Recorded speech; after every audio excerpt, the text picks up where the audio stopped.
This cute little fish on the board behind me is the African cichlid fish, Tilapia bertoni. Let's call him Bert. Now, Bert is a charismatic little fish that produces sounds during social interactions and is highly territorial, so he'd rather die than abandon his home.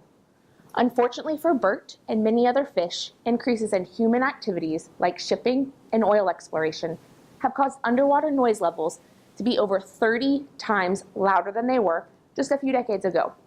For comparison, think to your last rock concert or home football game. While you probably had a great time, chances are your ears were ringing afterwards from the loud music or roaring fans as your team scored the winning touchdown.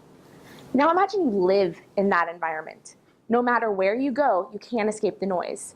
You may develop anxiety, you may start to lose your hearing, or even change the way that you communicate. This is what it's like for fish that live in noise-polluted areas like a shipping lane or harbor. So it's important to understand how Bert and many other fish communicate in and cope with this excess noise. My dissertation research aims to understand how life in a noisy environment impacts fish behavior, physiology, and communication.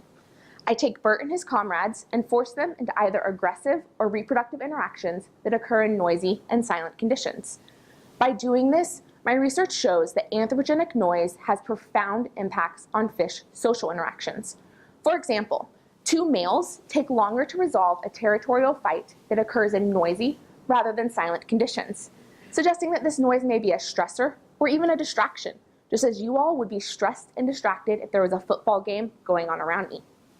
These altered social interactions have negative impacts on predator avoidance, energy use, and even reproductive physiology like a lower sperm count. So say bye-bye to baby Berts.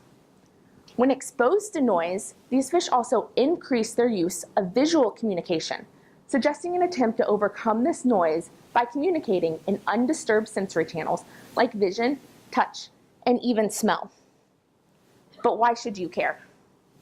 Well, the ability to communicate with those around you is essential to all social animals, including humans. It's how we learn, navigate, avoid danger, find food, and even a mate. And for fish like Bert, and many other native Louisiana fish, like redfish and other drums that rely on acoustic communication for these tasks, anthropogenic noise can have devastating effects on their growth, reproduction, and even their species survival. And for much of the coastal world, whose economy is dependent upon shipping and fisheries, anthropogenic noise can have effects not just on the fish in the water, but also the people and communities like Louisiana that are dependent upon these resources. Thank you.